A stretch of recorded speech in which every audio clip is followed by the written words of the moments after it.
ആഭ്യന്തര വകുപ്പ് പ്രഖ്യാപിച്ച തൂഫാൻ ദിനാർക്കുഹൺ സംസ്ഥാന വ്യാപകമായ അതിശക്തമായ ആഞ്ഞടിച്ചു തുടരുന്നു. ഇന്ന് നടന്ന സ്പെഷ്യൽ ഡ്രൈവിൽ കൊച്ചി, തിരുവനന്തപുരം ജില്ലകളിൽ നിന്നായി 5.5 കിലോ കഞ്ചാവ് പിടികൂടി. ഒഡീഷയിൽ നിന്ന് ട്രെയിൻ മാർഗമാണ് കഞ്ചാവ് കേരളത്തിൽ വിൽപ്പനയ്ക്ക് എത്തിച്ചത്.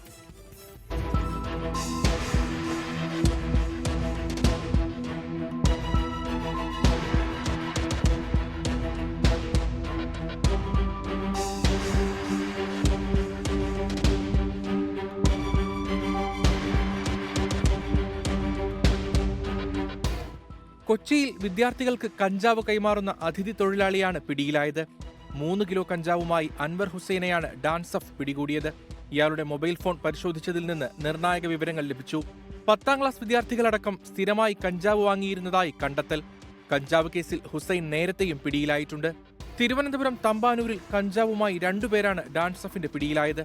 പുല്ലുവിള സ്വദേശി റോബിൻ, തമിഴ്നാട് നെട്ട സ്വദേശി അനീഷ് എന്നിവർ ട്രെയിൻ വഴിയാണ് കഞ്ചാവ് കടത്തിയത്. ഇതിൽ റോബിൻ മോഷണ കേസുകളിലും അനീഷ് ഒഡീഷയിൽ ലഹരിക്കേസിലും പ്രതിയാണ്. ട്രെയിനിലാണ് ഇരുവരും കഞ്ചാവ് എത്തിച്ചത്.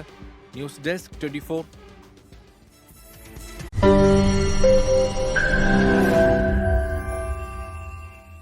ലോകത്തെവിടെയായാലും ഏത് സമയത്തും 24 വാർത്തകളും ഓഗ്മെന്റഡ് റിയാലിറ്റി പാക്കേജുകളും എക്സ്പ്ലെയിനറുകളും വിശദമായി കാണാൻ ഞങ്ങളുടെ യൂട്യൂബ് ചാനൽ നിങ്ങൾക്ക് സബ്സ്ക്രൈബ് ചെയ്യാം.